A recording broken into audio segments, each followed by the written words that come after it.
Dabar aš jums papasakosiu savo metodus, kaip aš pradedu klijuoti plyteles atėjęs į tam tikrą objektą vonioje, kaip jau yra pagrindas paruoštas jau iki plytelių klijavimo, tai tarkim minima, jeigu reikalinga hidroizoliacija, tai kad jinai jau būtų tenais paviršiui. Neminint to,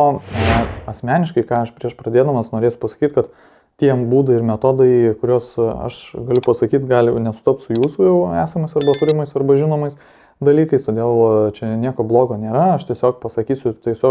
kelis būdus, kuriuos aš labiausiai esu išbandęs ir kurie man labiausiai patinka įrenginėjant vonias. Todėl šitie būdai man tinka labiausiai, gali jums netikti arba panašiai ir gali nesutapti žinios. Tai jeigu kas turit kažkokių dar naujovesnių būdų, tai gali parašyti į komentarus, atsižvelgsiu iš tai ir galėsiu kažką toliau papasakoti apie juos. Tai pirma, jei pradedant, aš ateinu į vonią, pasidarau grindis. Aišku, galima pradėti nuo grindų, galima pradėti nuo sienų, bet atitinkamai tu turi pliusus ir minusus. Jeigu pradedi nuo grindų, tai šiek tiek greičiau užtrunka tavo darbas, šiek tiek greičiau tu pabaigi darbą ir tada sekančią dieną gali jau pradėti sienas klijuoti. Bet atėjęs, tarkim, nuo sienų, tu gali tada ir grindis pasidaryti, jeigu kas, arba kažkiek ten iki sienų, tai būna užsidedamas gipso profilis per visą perimetrą ir tada tos plytelės pasikelia į viršų. Tai maniškis būdas, aš atėjęs visą laiką pasidarau grindis, kad jau man tas matmuo nepasikeičia, viską aš jau žinosiu, tada sekančią dieną atėjęs užsidedu lazerį,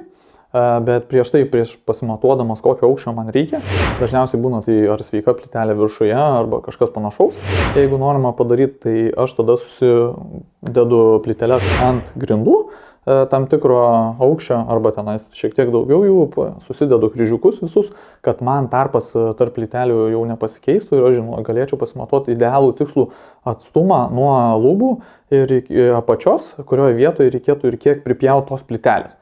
Tai kai aš turiu jau šitus matmenis, susiklijuoju, tarkim, nesiklijuoju, tiesiog pasimatuoju, tos matmenis aš jau turėdamas jau galiu įsivertinti, susidedu, tarkim, pasimatavęs nuo lubų tam tikrą aukštį,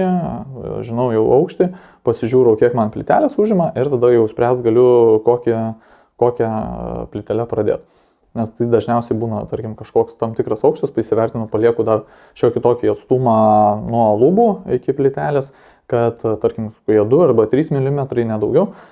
tam, kad ta vieta būtų užpildoma silikonu ir tas silikonas turėtų kur laikytis, nes į tarpą jisai, kai įlenda, jisai patikimiau laikosi negu ant pačio paviršiaus. Todėl, kai žinai tokius dalykus, tai dar pačios lubos dar gali būti nepakankamai lygios, būna tokių svyravimų, net jeigu ir profesionalai padaro, aišku, jos visiškai idealiai kaip styga nebūna, tai tokių idealių paviršių gali ir negauti, gali ir pačios plytelės būti šiokios tokios nevienodo ten aukščio arba pločio, žiūrint, kaip jos ten guldosi arba verčiasi. Tai, bet kadangi tu jau kai susidedi pačias plyteles ant grindų, susidedi įsivertinį tarpukus, jau žinai, kokią tavo plytelę galima pradėti, tai tiesiog dažniausiai aš pasiimu ruletę, pasimatuoju nuo viršaus, kiek ten tų plytelių, tada pasimatuoju, ar man užtenka tikrai iki apačios arba nuo pačios pirminės plytelės ir tada nuo pačios pirminės plytelės jau žinau, tarkim, ten pasimatuoju ant grindų, pasižymiu ir tada galiu pradėti. Tai pradėdamas sutaupau daug laiko, užsidedu lazerį pačioj vonioj per visą perimetrą tam tikrų aukščių ir tada susipjausias tas plyteles, tarkim, grindys irgi nėra ten idealiai lygios, tai būna, kad reikia per kelis matmenis atmatuoti arba išpjauti, ypač dušo zonose, kadangi yra nuolydžiai, tai jau tada plytelė viena turi būti centimetrų aukštesnė, kita dalis jau turėtų būti žemesnė. Tada šitas dalykus, kai pasidarau, pasiklijuoju vieną eilę į pačią lubų kraštinę, kad jau žinočiau, dėl ko aš nedarau visos sienos, tikrai iš karto. Nedarau visos sienos vien dėl to, kad jeigu pamatysiu, kad man kažkas netinka arba jau suklydau kažkurioje vietoje matuodamas arba dėliodamas, aš tada žinosiu, dar turėsiu laiko pakoreguoti. Nes būna dažniausiai, jeigu esi užtikrintas, kaip jau gausis, tai viskas gerai, bet jeigu ne, tai geriau dar pasitikrinti, nes yra tekę variantų pamatyti, kad iš tikrųjų pradėjai klijuoti visą sieną, klijuoja ir po to pačiam viršutiniam aukšte, pamatai, kad jau kažkas tau šiek tiek daugiau trūksta, arba šiek tiek mažiau, arba jau reikia pačią plytelę pjauti, arba labai didelis plyšys lieka. Todėl geriausias toks variantas susiklijuojama viena eilė iki viršaus, iki lubų, tada dar tą aukštį gali pakoreguoti, tenais labai neįtikodamas pačių paviršių, kad tau reikėtų nuiminėti pačias plytelės ir panašiai. Todėl tokį metodą ganėtinai patikimai aš naudoju, dar galiu pakoreguoti, bet dažniausiai, jeigu susidedi plytelės ant grindų, pasimatavęs jas pasižymė, kokią gabaliuką reikia atpjauti, atsipjaus ir nuo jo pradėjęs klijuoti, dažniausiai tai būna viskas tvarkoje. Tai aišku, yra metodas susidėti visą perimetrą, pradėti nuo antros plytelių eilės, tai susidedamas profilis per visą perimetrą aliuminis. Tai toks dalykas turi savo privalumus ir trūkumus. Aišku, tu gali tada jau grindis pradėti daryti, bet aišku, tu nespėsi. Tai todėl šitas dalykas šiek tiek atima, kaip pasakius, daugiau galimybių ateityje galima padaryti ir vieną ir kitą paviršių, bet dažniausiai, kad kitų nespėjai, tai galima apsiriboti tik tais vienu paviršiumi. Nes dažniausiai, kiek pastebiu, tai tose vietose profilis, kuris yra prigrėžamas prie sienos, jisai tose vietose patikimiausiai laiko ir mažiausiai duoda lankstumo, nes profilis, kadangi metalas lankstosi į visas pusės, jeigu sudedi plytelės pakankamai sunkes, ypač jeigu didesnės plytelės, tai tu jau negali pradėti nuo profilio, nes tos plytelės jų svoris susisumuoja ir pradeda spausti tą profilį, kad jį sulenkia ir taip automatiškai tu gali net nepastebėti toj vietoj, nes viskas atrodo susijungia, bet sekančią dieną atėjęs ir ištraukęs tą profilį,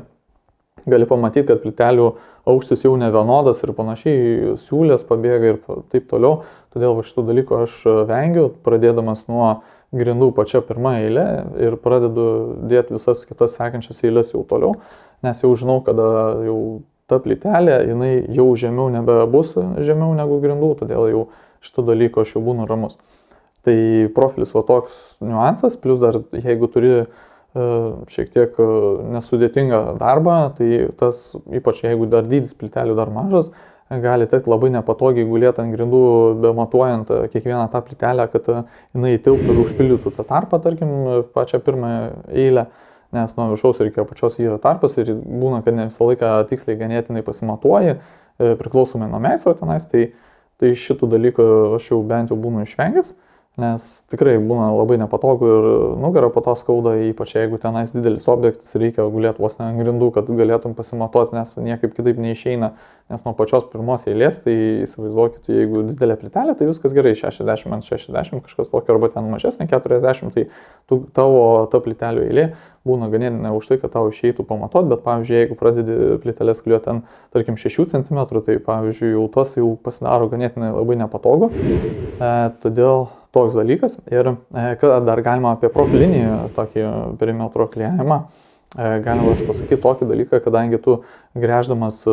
pažeidi dangas, tai tarkim hidroizoliacija, jeigu po apačiai yra, tai yra didelė tikimybė, tu ją pažeisi ir sekančią dieną, na aišku, dauguma taip iš tikrųjų turi sakyti, kad tai užtepa ir panašiai, bet kiek yra tekę įsitikinti, kad tikrai ne visą laiką taip gaunasi, yra tekę matyti dideliuose objektuose, meistrai ateina, tiesiog pragręžia tas skyles, neužtaiso, tiesiog pratepa klijais, ypač dušo zonose, kadangi turėtų hidroizoliacija didžiausią poveikį, ją pažeidžia ir tada jau ten gali atsirasti pakankamai didelių defektų. Prasiskverbus vandeniu, aišku, tenais, kad ir klijai, šiaip klijai ganėtinai efektyviai veikia prieš vandenį, jie, aišku, nors patys ir sušlamba, bet jie neduoda tokio prasiskverbimo, bet jeigu ten, aišku, jau daug pažeista vieta, tai jau tada geriausia iš tikrųjų persitep tol, kol iš tikrųjų pagrindas nešvies ir bus jau patikimai tvarkingai sutvarkyta šita vieta. Todėl aš, kai klijuoju nuo pačios pirmos eilės plytelių, tada jau man viskas gerai, man nieko nereikia remtis, gręžti ir panašiai sienų, tai jų nepažeisdamas. Ir dar jeigu turime kažkokias sienoje skylės, tai yra dar vienas metodas ir jeigu niekas nemaišo, tarkim, galima susiklijuoti plyteles, pasižymint per visą perimetrą, tarkim, ant grindų atsižymėjęs su lazeriu tos dėžutės, elektros dėžutės arba ten kažkokio objekto kraštus, Tai tarkim vienas kitas ir tarkim aukščių tenais ant sienos pasižymė tą patį matmenį aukštį, tarkim aukščiausią, žemiausią vietą ir tada, kai jau susiklijuoja plytelės, galima jų tų skylių negręžti, susiklijuoja plytelės ir ypač toks dalykas labai veikia, kai yra skylė, eina per 2 arba 3 ir daugiau plytelių, kai jos pakankamai mažos ir riboja tokį pamatavimą, nes dažniausiai, kai atskirais gabaliukais matuoja ir pjaunė, tai yra didelė tikimybė, kad ta skylė gausis netokia graži, nes gaunasi tu kažkokį matmenį tenais praglaudė ir vienoje plytelį pasukai ir gaunasi tada jau jos nebesusieina. Tarkim, jeigu ypač 4 plytelės, tai jau ta skylė gali gautis jau netaisyklingos formos. Bet, pavyzdžiui, jeigu susiklijuoji, paleidi sekančią dieną pradžiūvus klijams, tu gali tą pjūvį atlikti labai tvarkingai ir gražiai, kai ypač tos matmenys, kurios turėjo ant grindų ir ant sienos, persikeli ant tos plytelės ir tada prasigrįži tenais labai gražiai ir idealiai, tada viskas sueina. Tai toks dalykas labai ganėtinai neblogai. Ir dar vienas bonusas, toks patarimas, pradedant klijuoti pačią pirmą eilę, geriausiai daugiau sienos visos nesusiklijuoti, kas leistų pakoreguoti dar aukščius. Tai vienas dalykas, tai pradedu nuo labiausiai ir mažiausiai darbų reikalaujančios sienos, tai būtų kuo mažiau skylių ir panašiai, kad aš spėčiau visą eilę susidėti iki lubų kuo mažiau man sustojant, nes taip sustodamas aš prarandu brangų laiką, nes klijai, tarkim, turi kažkokį koregavimo laiką, kada po to jau jie gali būti jau sunkiai arba jau visiškai neįmanoma pakoreguoti, tada jau tektų juos nuiminėti nuo plytelių ir pačias plytelės nuvalinėti ir dar papildomai sugaiš laiko, jeigu kažką pastebėjau netinkamo ties viršuim ir panašiai. Pasidaryti. Geriausiai tai veikia patirtis ir kai viską išbandai, tai sužinai, kas veikia, kas neveikia. Arba vienam veikia, kitam neveikia. Todėl tokį dalyką pasidarau, susidedu toj vietoj, kurioje labiausiai aš žinau, kad kuo mažiausiai užstriksiu, susidedu pasižiūrau, ar tikrai viskas mane tenkina, jeigu tenkina, tada tęsiu darbus toliau ir plėsdamas iš šonus ir taip toliau užpildau visas vietas. Todėl šitas dalykas ganėtinai gerai. Dar galima paminėti, kad jeigu turime langą kažkokią vietą, kurioje sudėtingesnis pjūvis, tai galima tas plytelės toj kraštinėje iškišti pakankamai ganėtinai aukštai, reikia tik įsivertinti, kad tas aukštis būtų pakankamai aukštas, nes ypač jeigu turime didelės plytelės, gali būti jų tarpų svyravimai, gali būti angų svyravimai, nes būna, tarkim, jeigu jau ištinkuotos jau sienos yra tos angokraščiai padaryti, tai būna tie angokraščiai tikrai idealiai nebus padaryti, tai tarkim vienoje vietoje, jeigu turim labai platų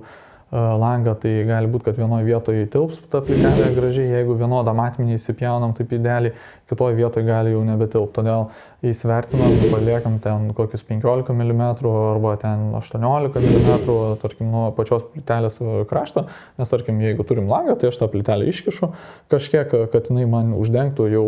apatinę arba ant angokraščio dedamą plytelę. Ir taip paslėdama jos kraštą, atskleisdama, tarkim, jeigu dedamas aliuminį kampą, jeigu 45 laipsnių kampu pjaustomas tos plytelės, tai jos turi atitikti ganėtinai didelius standartus, nes gaunasi, jeigu plytelė yra šiek tiek pigesnė, jinai kreivesnė, tai gali gautis netoks idealus ir gražus vaizdas, ypač kai ta plytelė yra, jeigu maža ir jinai įsirietusi į banano formą, todėl tas 45 laipsnių gali vienose vietose susiaurėti, kitose vietose išplatėti ir kuo daugiau siūlių, tuo daugiau tokių niuansų pasimatys. Todėl kartais gali daryti, viskas ganėtinai gražiai gaunas, bet reikia tokius dalykus atkreipdėmėsi, jeigu pasižiūri, tai nes blogiausia, kas gali atsitikti, tai jau kada pamatai šitą dalyką jau viskam jau atlikus, jau tokius darbus ir tada bedėdamas jau pamatai, kad jau viskas ir neturi ką jau daugiau padaryti. Tai belieka tada tęs darbus toliau ir tada jau su tokiu vaizdu tenkintis jau ateityje. Todėl dėkui, kad žiūrit, pasidalinau tokiu būdu, jeigu kažkam patiko, paspauskit prenumeruoti kanalą, paspauskit patinka, jeigu turit kažkokių kitokių pastebėjimų ar panašiai, parašykit komentarą,